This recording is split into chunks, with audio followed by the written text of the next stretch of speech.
करते हैं आज की प्रमुख खबरों के साथ।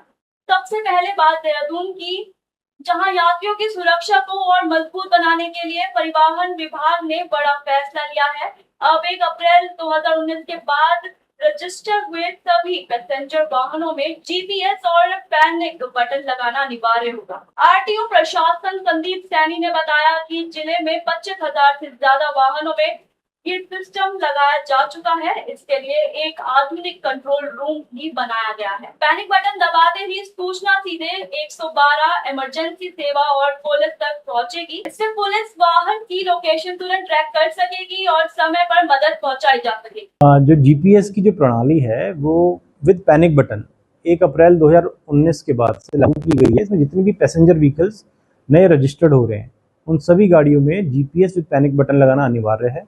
और हमारे अभी 25,000 से ऊपर जो गाड़ियां हैं देहरादून में जो है लग चुका है। और इसके लिए हमारा कंट्रोल रूम मुख्यालय स्तर पे बन रहा है, जहां पर इसमें अलर्ट सिस्टम आएंगे। 14 अलर्ट्स आएंगे कि कैसे रैश ड्राइविंग हो रही है, हार्श ब्रेकिंग हो रही है या किसी ने टेम्पर तो नहीं कर रखा। ये पैनिक अलर्ट आता है तो वो 112 से उसको कनेक्ट किया हुआ है। और अभी बैकएंड सिस्टम पूरा तैयार होते ही इसमें पुलिस के लिए भी एक ऐप बनाई गई है जिसमें तुरंत रिस्पांस पुलिस द्वारा पैनिक बटन के प्रेस होने पे दिया जाएगा। और ये सुरक्षा के दृष्टिगत बहुत बड़ा एक हमारे लिए कदम होगा। बनियावाला रोड चौड़ीकरण के लिए पेड़ों की कटाई के विरोध में पर्यावरण प्रेमियों ने ब्लैक करेला बनाकर प्रदर्शन किया। इस मामले पर अब वन मंत्री सुबोध उनियाल का बयान सामने आया है। वन मंत्री ने कहा कि सरकार विकास और पर्यावरण के बीच संतुलन बनाकर काम कर रही है। उन्होंने कहा कि सड़क और कनेक्टिविटी भी जरूरी है।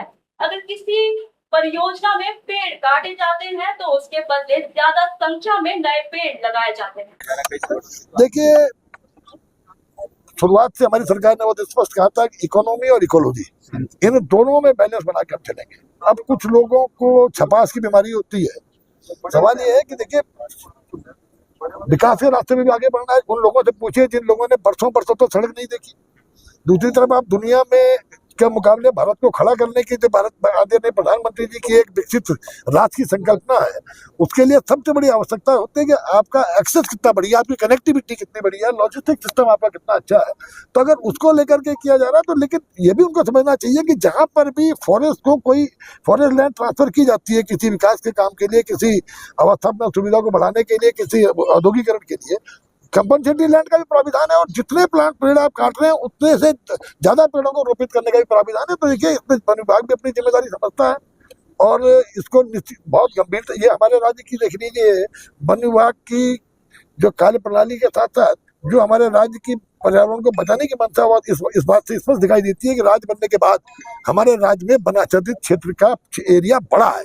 तो ये इस बात का प्रमाण है कि सरकार इस पर्यावरण को लेकर के पूरी तरह से संवेदनशील है। अब चलते हैं रुड़की, जहां एक पारिवारिक विवाद खूनी संघर्ष में बदल गया। पिरान कलियर क्षेत्र के बाजूहेड़ी गांव में पुरानी रंजिश के चलते प्रधानपति ने अपने ही सगे भाई को लाइसेंस पिस्तौल से गोली मार दी। घायल को गंभीर हालत में अस्पताल में भर्ती कराया गया है। घटना के बाद आरोपी मौके से फरार हो गया। पुलिस और फोरेंसिक टीम ने घटना स्थल से सबूत जुटाए हैं और आरोपी की तलाश जारी है। पुलिस का कहना है कि पूरे मामले की जांच की जा रही है और जल्द ही आरोपी को गिरफ्तार कर लिया जाएगा। अब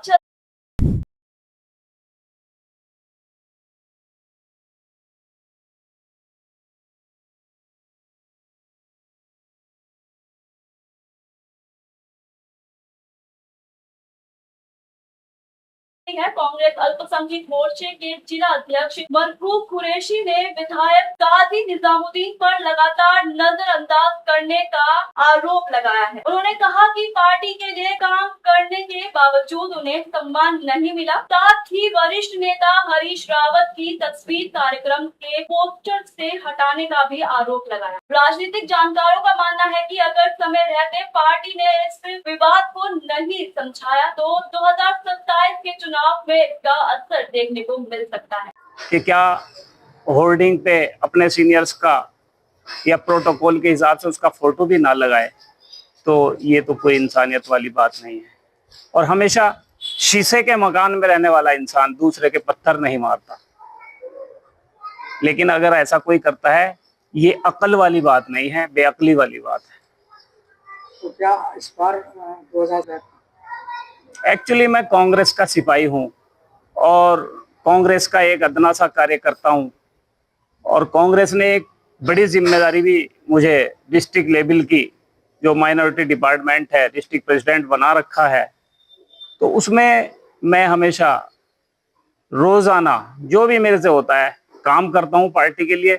24 घंटे 12 महीने हफ्ते के हफ्ते लोगों के बीच में हूं और लोगों का काम करने का काम करता हूं, पार्टी का काम करता हूं। ये तो सब हवाई बातें होती हैं डॉक्टर साहब। मैंने अभी तक इस तरह की तो कोई बात है ही नहीं, ना मेरे दफ्तर से कोई बात चली और ना मैंने जो है आज तक किसी के सामने कोई बात करी इस तरह की। मैं हमेशा कांग्रेस के साथ रहा हूं, कांग्रेस के साथ कदम से कदम और कंधे से कंधा मिला के चलने का काम किया है। मैंने कभी कांग्रेस से किनारा नहीं किया है, लेकिन अगर कोई किसी के घर पे मेहमान आ जाए और एक मेहमान को मेजबान अवॉइड करे, नजरअंदाज करे, उसे अपने घर से ही ये चाहे कि इसे जो है मैं किसी तरह से निकाल दूं, ये मेरे घर ना आए, तो फिर उसमें देखिए कार्यकर्ता क्या करेगा। क्या आप नाराज हैं? मेरी तो कोई नाराजगी नहीं है, लेकिन देखो मेनली बात यह है हमारे विधायक जी जो हैं वो काम नहीं करते हैं। स्पष्ट सी बात है, कार्यकर्ता को क्या चाहिए? जनता का काम। भाई मेरा पर्सनल कोई काम हो, निजी काम हो, बिल्कुल ना करें, लेकिन अगर जनता का काम नहीं करेंगे तो लोग जो है उस चीज को फिर माफ नहीं करेंगे। तो क्या 2070 के चुनाव में दिक्कत आएगी? ये तो जनता जनार्दन है, जनता के हाथ में है। लोगों के काम हुए होंगे तो लोग साथ देंगे, और नहीं तो मैं भी चाहे लोगों के पैरों में पड़ा रहूं, भाई कांग्रेस को विधायक जी को वोट दे दो। फिर तो जनता के ऊपर डिपेंड करता है वो माने या ना माने। नहीं, मैं लगातार उसमें काम कर रहा हूँ। परसों आपके इसके ओबीसी विभाग के राष्ट्रीय अध्यक्ष आए हुए थे। मैं उनके प्रोग्राम में भी मैंने शिरकत की, पीसीसी में भी शिरकत की, और उससे एक दिन पहले वहां देहरादून में भी शिरकत की उनके प्रोग्राम में। 2 दिन रहे वो। उसके बाद आज आदित्य राणा जी ने ये छात्रों की गूंज एक प्रोग्राम रखा था आने वाली 17 तारीख के लिए। माननीय राहुल गांधी जी देहरादून में तशरीफ ला रहे हैं छात्रों से संवाद करने के लिए। तो उसमें आज मैंने शिरकत की, लोगों से आह्वान भी किया, गुजारिश की कि आप लोग जो हैं ज़्यादा से ज़्यादा तादाद में, तमाम वहाँ मौजूद छात्र भी थे और तमाम कांग्रेस के कार्यकर्ता और वहाँ की जनता भी थी उस विधानसभा की। तो मैंने सबसे आह्वान किया, गुजारिश की कि आप सब लोग ज़्यादा से ज़्यादा तादाद में देहरादून। देखिए आदित्य राणा जी वो एक कोई दल है, उसमें वैसे उनके कोई व्यक्तिगत संबंध हैं जिनके यहाँ प्रोग्राम था, उनको बुलाया था उन्होंने, तो वो वहाँ जो है पड़ोस होने के नाते चले गए थे, लेकिन उन्होंने कोई पार्टी छोड़ने का ऐलान नहीं किया, ना ही उन्होंने पार्टी छोड़ी। आज भी उन्होंने कांग्रेस का प्रोग्राम किया, आज भी उनके घर पे खुद छात्रों की गूंज को लेके एक प्रोग्राम था, उसमें लोगों ने शिरकत की बड़ी तादाद में। वहाँ के स्थानीय विधायक भी थे और गौरव चौधरी वगैरह और आदेश कुमार। विकासनगर में भगवान श्री जगन्नाथ की भव्य रथ यात्रा श्रद्धा और आस्था के साथ निकाली गई। यात्रा प्राचीन शिव मंदिर से शुरू होकर मुख्य बाजार और मंडी चौक होते हुए वापस मंदिर पहुंची। रास्ते में जगह जगह श्रद्धालुओं ने रथ यात्रा का स्वागत